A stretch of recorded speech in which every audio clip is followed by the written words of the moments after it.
Olá, pessoal. Prazer estar aqui com vocês. Como em qualquer área do setor público ou mesmo privado, nós estamos num momento de inovações. E inovações que vão à raiz das questões e não ficam só no superficial. Então, o que nós vamos falar hoje é falar do Poder Judiciário, especificamente, e inovações em gestão, estratégia e liderança, que são as três grandes áreas em que nós aqui da Manaquei atuamos, especialmente com o nosso programa APG, que é um programa intensivo no virtual 2 dias integrais, no presencial 3 dias integrais ou 5 dias integrais. E aqui, quando a gente fala de inovação em poder judiciário, a primeira coisa que me vem à cabeça é essa questão de viabilizar o impossível, que é uma expressão que nós usamos, especialmente a expressão equações impossíveis. E aí eu fiz um pequeno gráfico para ajudar também a fazer as conexões entre os tópicos que eu escolhi conversar com vocês hoje, né? Então, a primeira parte que eu gostaria de falar é exatamente sobre essa questão da viabilização do impossível. E aí que, primeiro detalhe extremamente importante é que a gente coloque as equações na mesa. Então, o grande problema de equações difíceis é que alguém classifica que não dá e, portanto, nem adianta conversar a respeito. E o que nós fazemos é exatamente o contrário. Nós gostamos de equações impossíveis porque a gente se sente extremamente útil em ajudar a resolver. E aí que a primeira coisa que se faz é colocar na mesa e botar todo mundo para usar a criatividade para resolver aquela equação, né?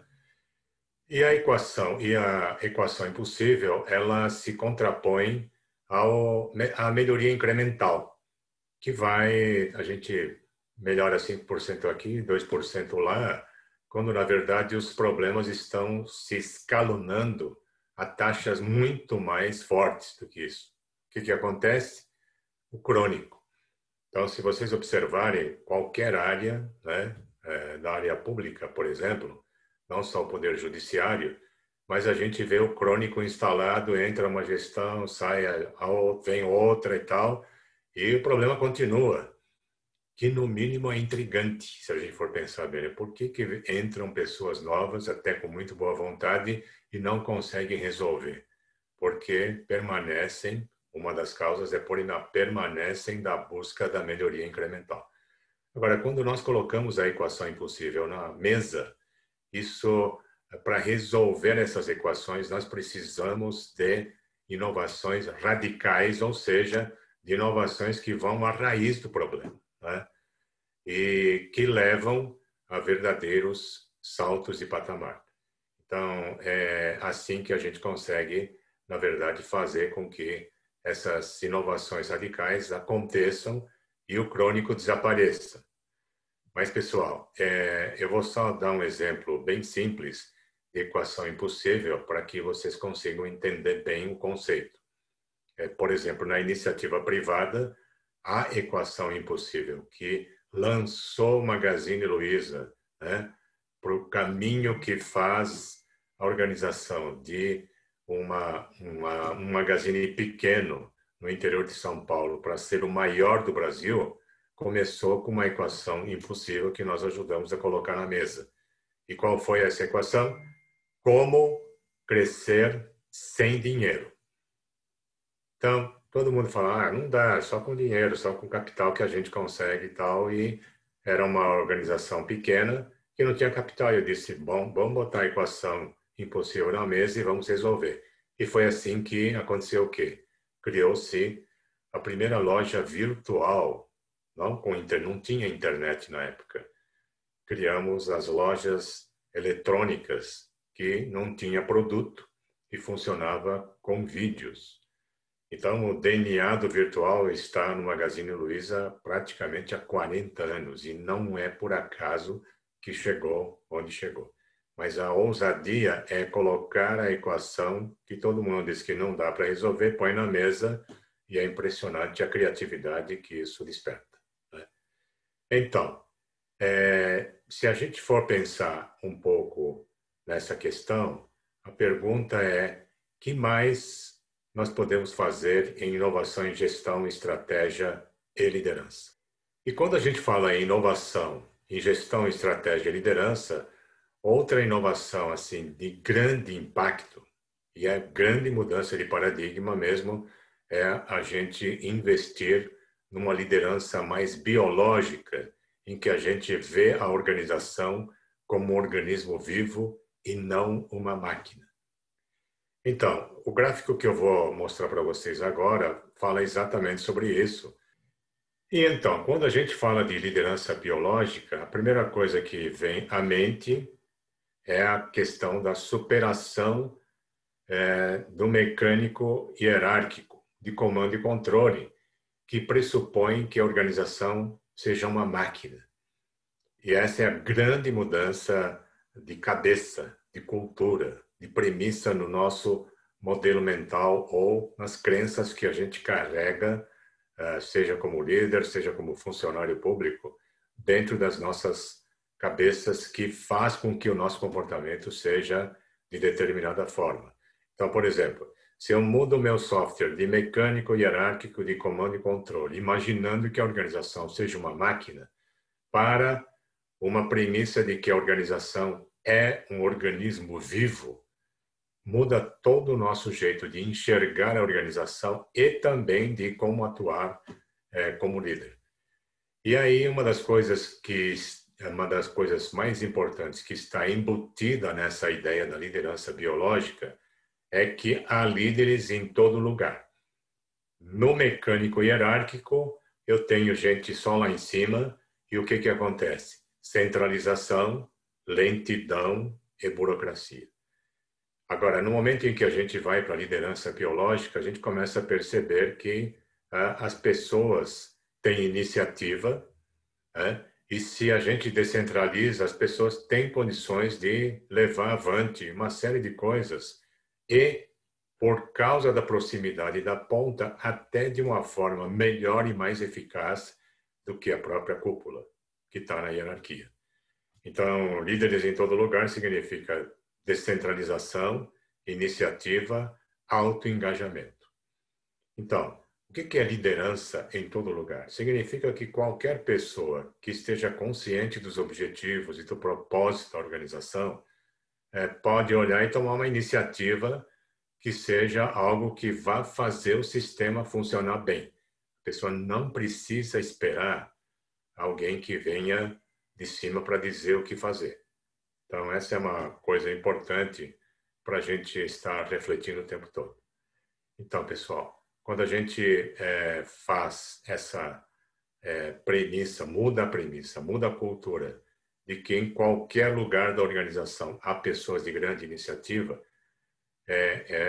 a gente começa a soltar as coisas e a burocracia naturalmente vai desaparecendo. Até os procedimentos começam a ser aperfeiçoados por quem? Por todo mundo. Se o procedimento não está funcionando, está trazendo lentidão e está prejudicando a sociedade, qualquer pessoa consegue enxergar isso e fazer alguma coisa a respeito.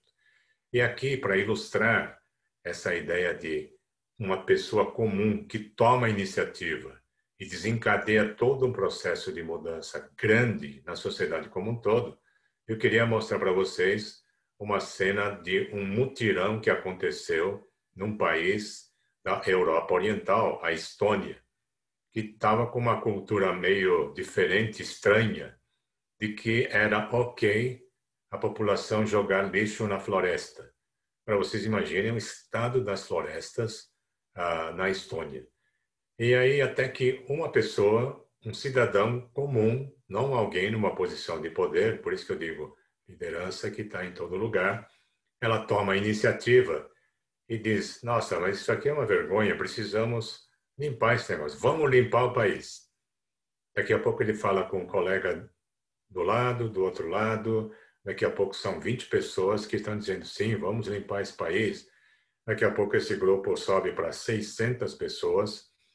Pessoal, em resumo, melhor vocês verem esse filme de 4 minutos para ver o que é mutirão que mobiliza a sociedade inteira e cumpre o objetivo de um jeito impressionante, numa velocidade e a um custo que foge aos nossos padrões. Vamos dar uma olhadinha então? Pode ser?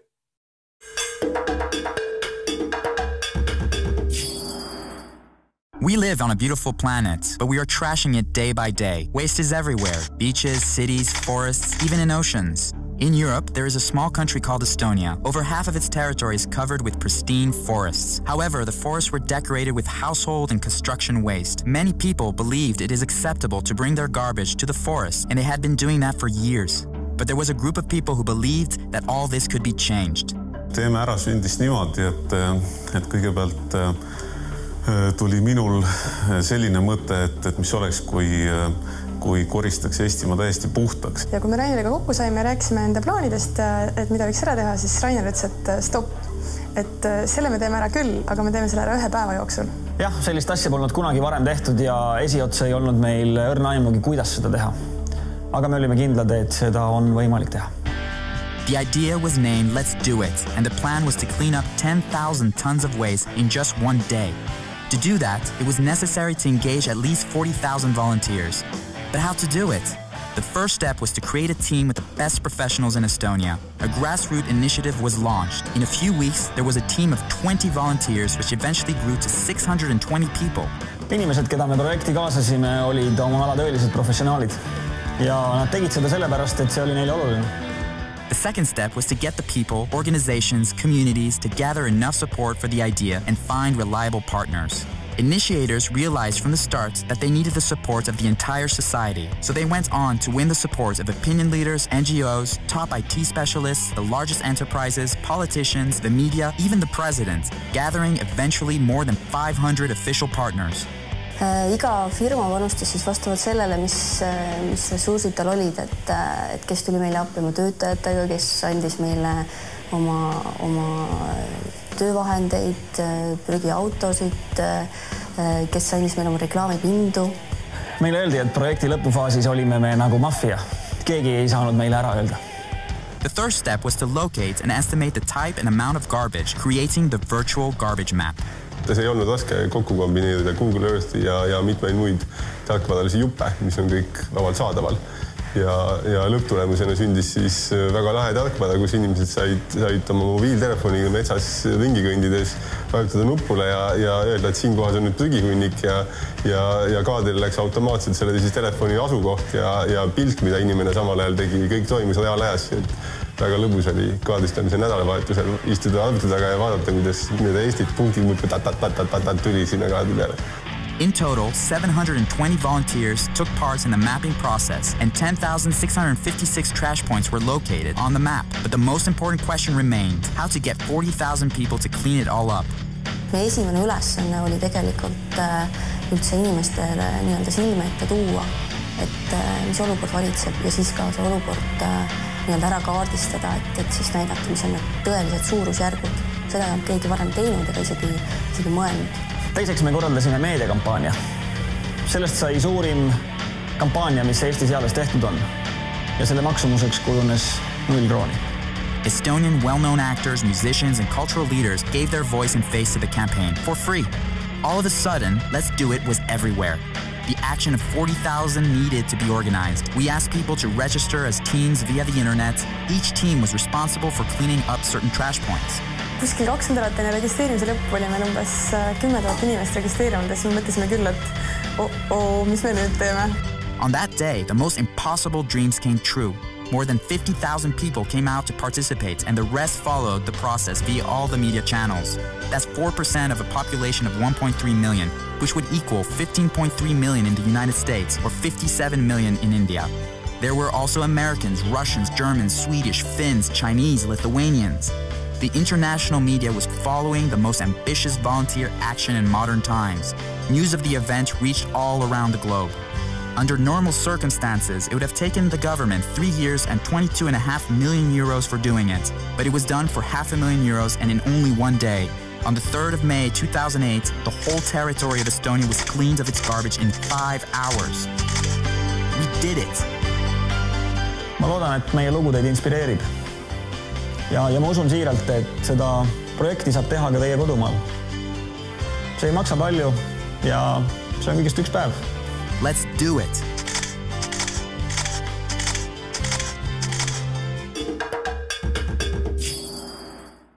E aí, de repente, assim, uma pessoa, um cidadão, toma a iniciativa e de repente, não foi alguém numa posição de poder que começou. E aí se forma de baixo para cima um grande mutirão, até o presidente do país é envolvido no processo de comunicação. Ele foi convocado. Ajude a gente a divulgar, e entrou na campanha. Então, vocês vejam que um cidadão que mobiliza o presidente já mexeu com a cabeça aqui, né? Então, se a gente olha e diz assim, para assegurar um país justo, para assegurar que haja justiça em todos os cantos desse país, o que cada pessoa pode ajudar? Cada cidadão pode ajudar. Se for só deixar isso para o âmbito do poder judiciário, é uma coisa, limitada, né? É centralizada. Agora, se a gente quebra esse paradigma, diz a população também quer justiça, né? E muitos podem ajudar a fazer com que a justiça aconteça, é uma virada de cabeça grande, é uma mudança cultural muito grande. Por isso que a gente coloca a questão da transformação cultural neste gráfico que eu estou mostrando para vocês. Então, se vocês estão vendo aí que a gente está dizendo de que esse processo, se a gente for pensar em inovação, em gestão, estratégia e liderança, significa que nós vamos ter que colocar no centro desse processo todo uma transformação cultural de grande porte, né? E interna, ou seja, dentro do poder judiciário, e também externa. Quando a gente envolve a população toda, todo mundo vai ter que ajudar a fazer com que as coisas aconteçam de melhor forma no âmbito do poder judiciário. E veja que é uma mudança muito grande, né? Mas que começa a fazer a tal da descentralização necessária efetivamente acontecer. E a transformação cultural de algo mecânico, em que todo mundo fica esperando o poder judiciário fazer alguma coisa, está esperando alguém lá em cima fazer, quando, na verdade, cada cidadão poderia também participar intensamente do processo na medida em que nós somos uma organização viva, né? E nesse ponto é fundamental também que o corpo de líderes do Poder Judiciário e da sociedade como um todo, que envolve todos os setores, né, inclusive a própria sociedade civil, sejam pessoas que transitam muito bem com a questão da mudança cultural. Não é nem educação. Nós estamos falando de mudar as crenças que as pessoas têm. Não dá só se o poder, só se o pessoal lá de cima fizer e tal. Isso que tem que mudar e tem que trazer essa ideia de que num organismo vivo, cada célula, cada pessoa, cada cidadão pode fazer alguma coisa bastante significativa. E aqui, transformação cultural significa também do próprio Poder Judiciário olhar para aquilo que faz. Será que o nosso trabalho é assegurar que haja menos conflitos na sociedade como um todo? Não é só como o processo mais rapidamente, todo que vem para a gente resolver, não é? É uma mudança grande. A gente fala em qualquer coisa que a gente trabalha em gestão, estratégia e liderança, nós falamos de pensa no numerador e pensa no denominador. Não é só cortar custos. O que a gente tem que fazer para aumentar a receita? Isso falando em resultados, né? Mas mesma coisa, assim, a gente está precisando de mais postos de saúde. Mas espera aí, será que o trabalho do Ministério da Saúde não é assegurar que as pessoas não fiquem doentes, né?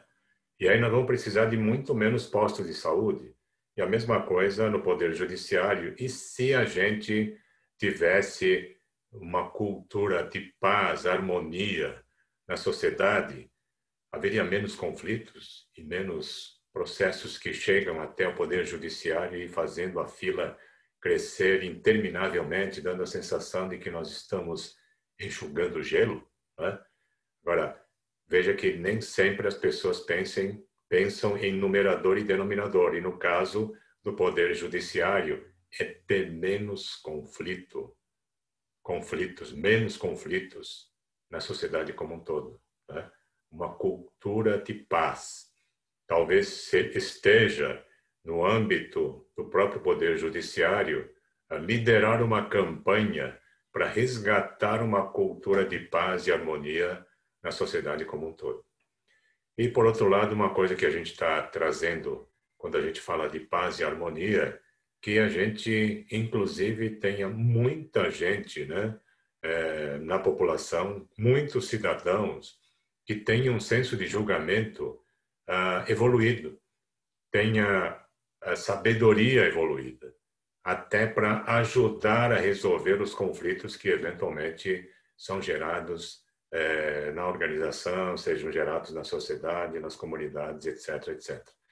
Então, vocês vejam que aí começa a haver uma descentralização meio diferente. E é nesse sentido que eu queria completar esse quadro, mostrando para vocês o próximo vetor do gráfico, que fala exatamente de fazer uma gestão da justiça em conjunto com a sociedade, que também é uma mudança aqui de cabeça, né? Por exemplo, ajuda mútua. Está tendo conflito, as pessoas estão tentando se ajudar, né, para resolver esses conflitos da melhor forma possível. E a outra coisa é de que em todo lugar, em qualquer lugar do mundo, a gente vê mediadores excepcionais que estão presentes e não necessariamente no Poder Judiciário. É aquele morador da comunidade que todo mundo vai se aconselhar com a pessoa. Isso aqui é coisa de séculos. Sempre nas comunidades, essas pessoas são respeitadas e são procuradas, né? Então, basta também a gente estudar um pouquinho como é que os conflitos eram resolvidos antigamente, e sempre aquela ideia de pessoas que todo mundo respeita e que são mobilizadas para resolver conflitos na comunidade. E, por outro lado, uma coisa importante é a educação da população como um todo e como é que a gente consegue se relacionar de uma forma cada vez mais construtiva, né? Até quando a gente fala de uma linguagem não violenta, e tudo isso é educar desde criança, mas também educar adultos, no sentido de ter relações mais construtivas e não relações mais conflituosas. E aí que uma outra coisa que parece extremamente importante, essa gestão do judiciário em conjunto com a sociedade, fazer um benchmark global. A gente sempre pesquisa muito isso, porque a ideia é de que essas questões que nos afligem em nossa área no Poder Judiciário já foram resolvidas por muitos países há muito tempo. Então, alguns estão mais avançados. Então, que tal pesquisar o que já se conseguiu? E muitas ideias interessantes podem aparecer. Agora, eu preparei um segundo gráfico para falar um pouco sobre a ideia de fazer tudo isso acontecer, fazer acontecer a transformação necessária no Poder Judiciário. E a primeira coisa que eu trouxe aqui é ação, ação, ação, ação, não ficar só nos planos. E fazer plano não tem risco nenhum. Por que o Poder Judiciário pode ter problemas hoje? Será que é excesso de planos e falta de ação efetiva? E por que a gente tem excesso de planos? Porque o plano não tem risco nenhum.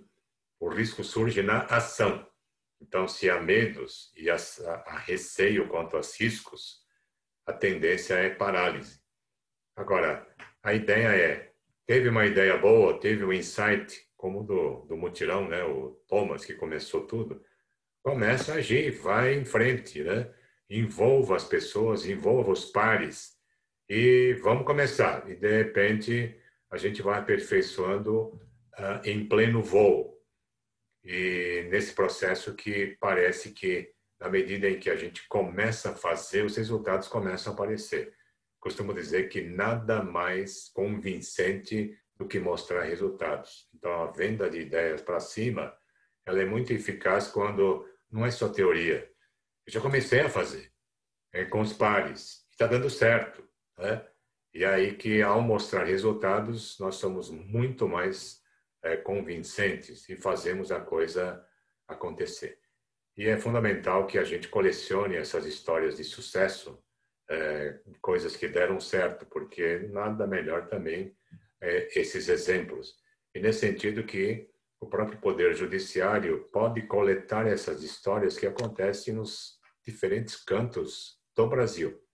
Então, a ideia é de que vocês estejam muito atentos às práticas que geram excepcionais resultados em todos os cantos do país e do mundo. Mais uma vez, benchmark, para que a gente consiga aprender não a teoria, mas aprender a prática que está resolvendo as coisas e fazendo o crônico desaparecer. Outra coisa importante quando a gente fala de fazer acontecer é de a gente estar muito consciente das barreiras, né? Bota logo as barreiras na mesa, né? E aqui existem barreiras aparentes, explícitas, né? Coisas, aspectos explícitos das barreiras. E então isso que precisa colocar na mesa e dizer por que estamos com esse problema crônico. Por que a gente não consegue resolver? Entra uma gestão, entra outra e tal. A gente não consegue. As barreiras. Põe na mesa. Vamos conversar como é que a gente elimina essas barreiras.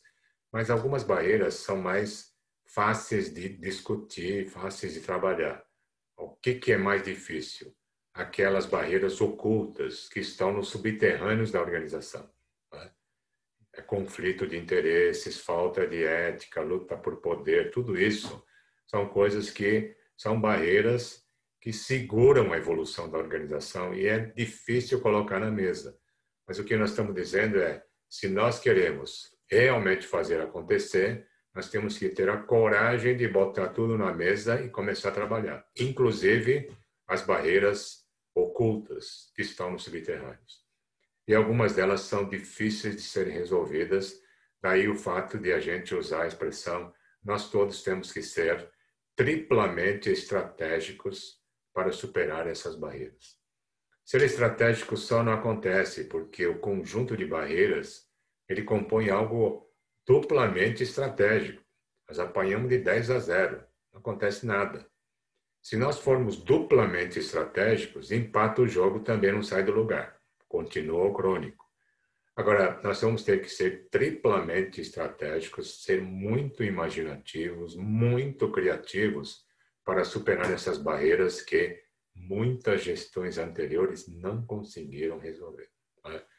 Então, aqui, pessoal, é fundamental que nós trabalhemos especificamente também, corajosamente também, inclusive barreiras de cunho político, né? Que estão atrapalhando o próprio poder judiciário de avançar e fazer o melhor pela população brasileira. E a outra coisa é que, se a gente for pensar em evolução das pessoas que trabalham no poder judiciário, é investir em know-how em execução. Senão, daqui a pouco a gente só tem gente planejando. Quando, na verdade, a arte da execução é uma arte extremamente refinada, né? E todos os empreendedores sabem disso. Então, educação em fazer acontecer, num certo sentido, algo que podemos pensar em programas institucionais, não é? Que desenvolvem todos os membros do Poder Judiciário em fazer acontecer, né? Para neutralizar, inclusive, essa ideia do crônico, de a gente ficar na ideia, não vai para a ação, não assume os riscos da ação. E também a questão do autodesenvolvimento, né? De incentivar, estimular, desafiar as pessoas a buscarem melhorar sua própria arte de fazer acontecer por si. Deixa a pessoa pesquisar, vai atrás, né?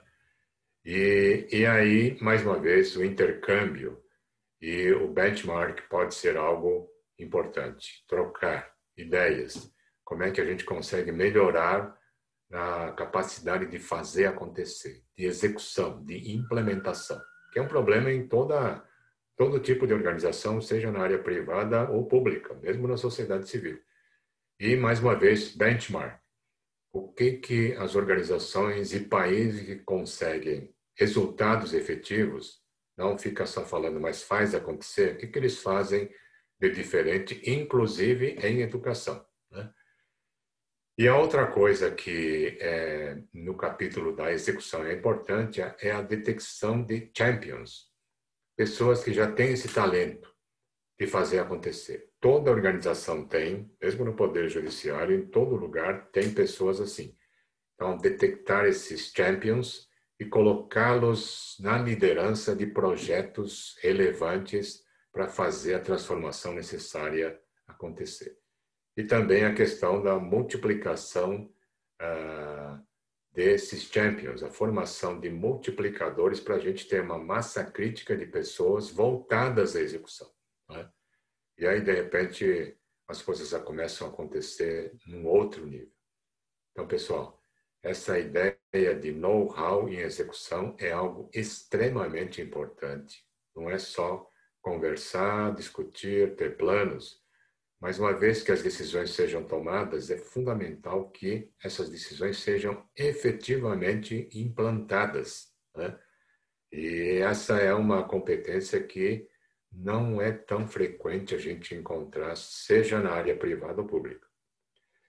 E o quarto ponto que eu queria destacar nesse processo de fazer acontecer é a motivação pelo propósito maior. Assegurar que todas as pessoas que trabalham no Poder Judiciário estejam altamente motivadas para fazer a transformação necessária.